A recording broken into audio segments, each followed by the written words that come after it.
Alright guys, working on the 96 Z71, the 5.7 liter Vortec here. Just got the radiator out. I already broke this, but I kind of had a good little hassle with it, so I figured some of y'all would get some use how to get this nut off down here without the specialty tool to keep this pulley here from moving. So what I went ahead and did is I got, a good sized flathead here. And I actually just jammed them up. See, I just jammed them up in the nuts right there. I wasn't recording at the time, so I had a free hand. It's going to be kind of hard to show you here. Let me try.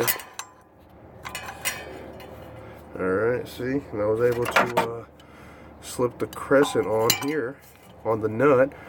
And then I just turned it till I got some tension. And I was able to let go. I can't do that right now, obviously, because it's already broke loose. And once I was able to let go of the screwdriver, the flathead, once it had tension on it, I just banged it counterclockwise about 2 times, and you can totally feel when it breaks loose. And after that, it's pretty simple. You can just run it off a little bit. Normally spin off. See, I'm spinning again, so I'm gonna have to do what I just showed y'all.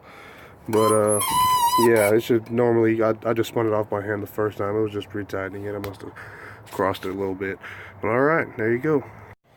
Alright guys, just pulled the serpentine belt off. I actually didn't have to go get, if you notice, the whole thing kind of came apart, but I'm just going to replace it anyway while I'm down here. Looks like the housing's actually good. But I'll show you right quick.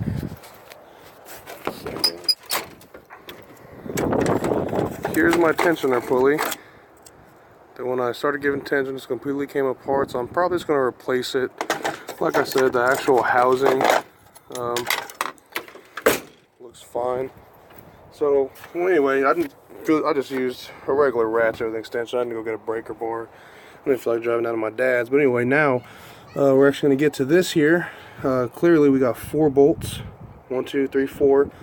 We're going to break those down, and that'll give us better access to getting our water pump out. So give me a second, I'll get that done. Alright guys, I want to give you a little heads up. This pulley does spin freely, so when you try to break it, it's going to be hard. When I was still able to break them, I literally just grabbed it with my left hand, broke 1 bolt at a time, just holding it. There's not that much torque behind them, so after that, they're hand tight here. I'm going to run them out, and we'll be back in a second. Alright, we got these 4 out there. Gonna go ahead and come up here and drop them in vinegar just to clean them up a little bit. The higher they concentrate, the better. Let them sit for a few days. Alright guys, I was correct. You don't need to spin or anything. You literally just give it a nice solid pull. And now you can see here we have way better access to this water pump. So I'm gonna go ahead and get these clamps off and get cracking. Alright guys, well once we got that pulley off, got 4 bolts. See, 1 right there, there's 1 under it, you can see it right there. We got 1 here, and this last one, bottom one, which I just broke loose. So once I take out this last bolt, go. Alright, up here. That should be her. Alright, fellas, there might still be some antifreeze in there.